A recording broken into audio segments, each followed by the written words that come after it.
According to this Nigerian guy, he said Ghana has taught him a lot of things, that without Ghana, he's not going to have any idea that the Muslims and the Christians live in unity. Being a Nigerian, he said he has never experienced where the Christians and the Muslims sit down to eat together or have a full conversation. I'm gonna be sharing the video here for you guys to watch, and as you're watching, don't forget to like the video, share the video, and subscribe. If it's not for Ghana, as a Nigerian, I would have been running with the impression or the euphoria that the Islamic man or the Muslim man is an enemy by default to a Christian man. If it's not for Ghana, as a Nigerian, I would have been running with the impression that by default, a Muslim hates a Christian as a Christian hates a Muslim. You see, one thing a lot of people don't understand is that by the virtue of being a Nigerian, we have a lot of things defined upside down as in comparison to what it should be. That is exactly what a society that has failed will do to you as an individual. You will continue running around and be thinking that A is B, whereas B is A. You continue running around thinking that good is evil, whereas evil is good. I'm telling you the truth. You will continue thinking that what is good is evil, whereas it's actually what is good that is good. You wouldn't know, and you'll be thinking that evil is good. That is the situation we found ourselves in Nigeria. That's why when we open our mouth to say that as far as Ghana has peace,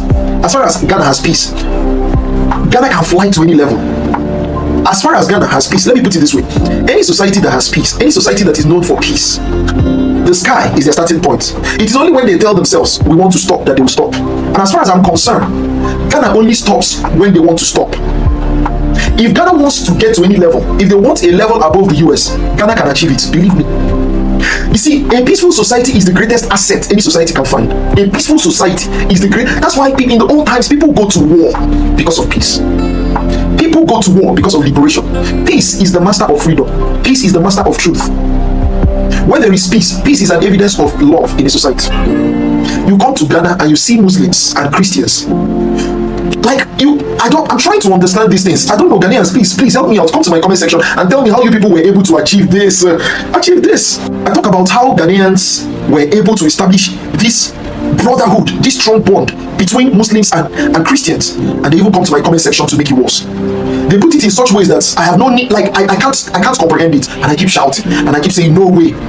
You hear someone say in my comment section, I'm a Christian, but I go to the mosque at so time. You hear someone say, I'm a Muslim, but we're even waiting for Christmas Day.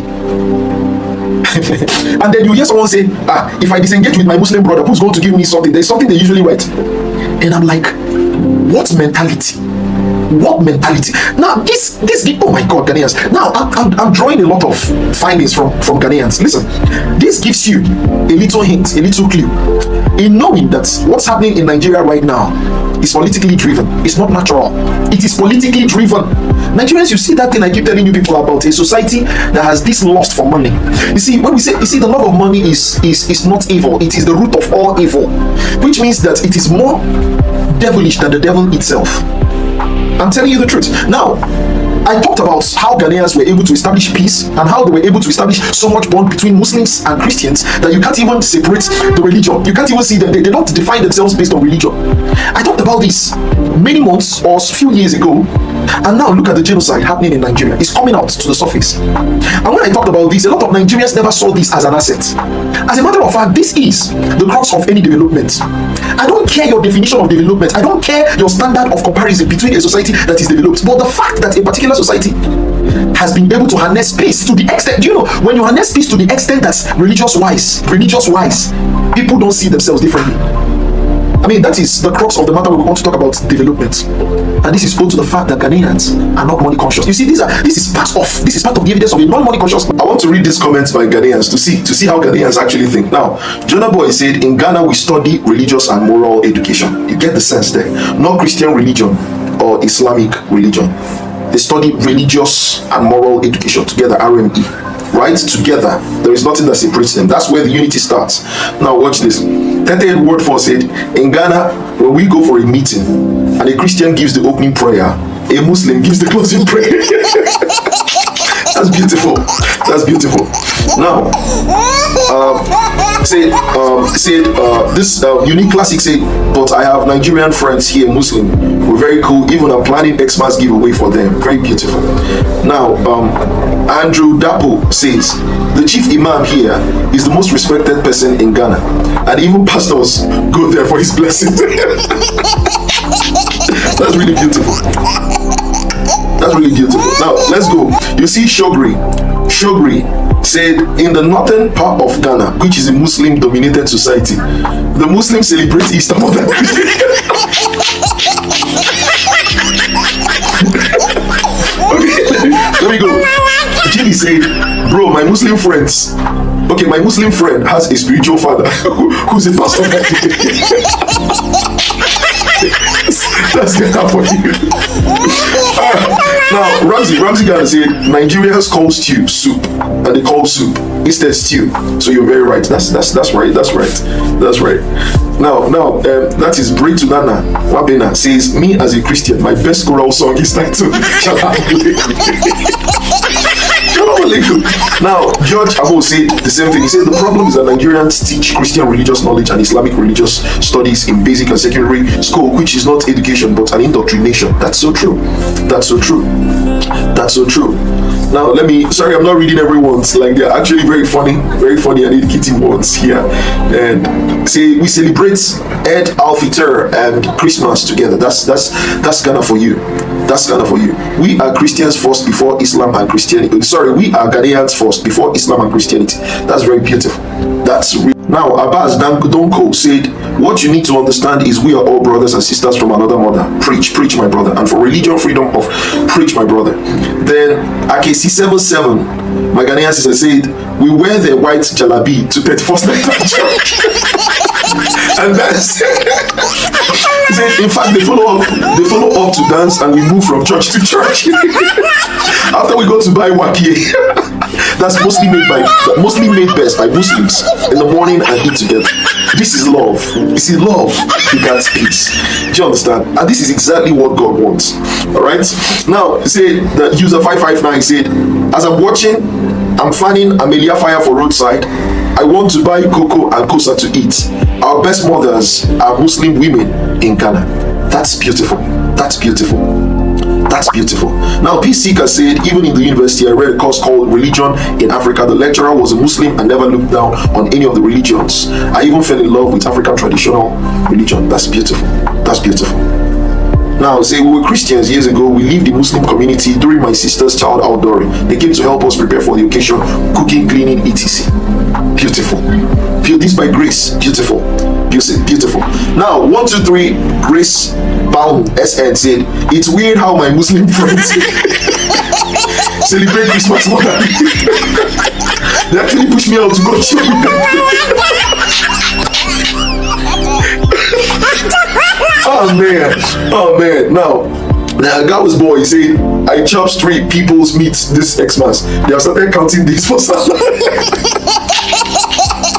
Now, Muhammad Ahmed Ayuwa Bakayoko said, I'm a Muslim, but I attended Christian school from 1989 to 2000. Freeman Methodist School. Evidence. That's beautiful. Religious and moral education by the Morning Star. Now, that's beautiful. That's really beautiful. That's really beautiful. Ghanaians, I love these guys. I love these guys. Ah man. He said, I know a pastor in Ghana who has built a mosque. That's beautiful, but that's great. News, guys. Christian Association of Nigeria have declared a nationwide prayers against insecurity in Nigeria. Is this a joke? They have declared a nationwide God, I beg. Nigeria is a movie. This is a movie. People that pie for north, people that pie for east, for west. These people they are organizing a nationwide prayer. Since 19 Nigeria have been praying. Even in the Catholic Church, they have a prayer for Nigeria in distress. We've been saying it since 19 Nigeria never stay better. Now they are organizing some nationwide prayer on Nigeria. So all the Hallelujah challenge we don't do since what happened to Ram. NS NSPPD that we've been attending and praying for Nigeria, what happens to it? So why declare a nationwide protest? Why can't open their mouth and talk about and condemn the acts of things that are going on in Nigeria? Why are they trying to use prayer to sort of, why are they trying to use prayer to make everything look as if everything is prayable in Nigeria? Something the government would act upon. Everything will be prayer. I know prayer is good, yes, but everything is not prayer. Why is can like this? We need to ask a question because people don't want the betterment of Nigeria. If things are going wrong, now they said genocide in Nigeria. You people do not open your mouth to talk about it. You did not say anything about the genocide in Nigeria, but you are coming out to declare a nationwide prayer for Nigeria. What happens to our Nigerian prayer? Prayer for Nigeria in distress. NSPPD. Hallelujah challenge. Nigeria is enough. It's enough. I think there's something wrong with there is something wrong with there is something wrong with you guys. This is one thing I usually tell my Nigerian people, that the peace here in Ghana is because of Ghanaians. If Ghanaians do not love themselves, if they are not in unity, there is not going to be peace in this country. But most Nigerians just think peace can just come naturally. It doesn't just come naturally. Look at what is going on in Nigeria. The Christians, the Muslims are not in peace. Like, they don't have peace. They don't love each other. That is the reason why you see the Boko Haram people go into a church to go and bomb the church and unalive Christians in that particular church. There is no respect for the religion. There is no joy. There is no love among each other. That is the reason why the unaliving in Nigeria is getting so much. The Igbos do not like themselves. The Yorubas do not like themselves. The Hausas, the same thing. Muslims do not like themselves. Christians, in fact, it is everywhere. It is coming to Ghana, even for me. Coming to Ghana showed me that Muslims and Christians can live together in unity, peacefully, cohabit without having issues, celebrate each other's day without no problems. A Muslim will go to a Christian's house to go and eat their Christmas food. Same thing as the Christians will go to a Muslim house to go and eat their salamit. The peace here in Ghana cannot be bought. This is something Ghanaians have lived with. They live in unity. They love themselves regardless. I just hope and pray Nigerians can emulate this peacefulness, this kind of behavior, this kind of character from Ghanaians. Guys, let me know what you think in the comment section. Please like this video, share this video, and subscribe.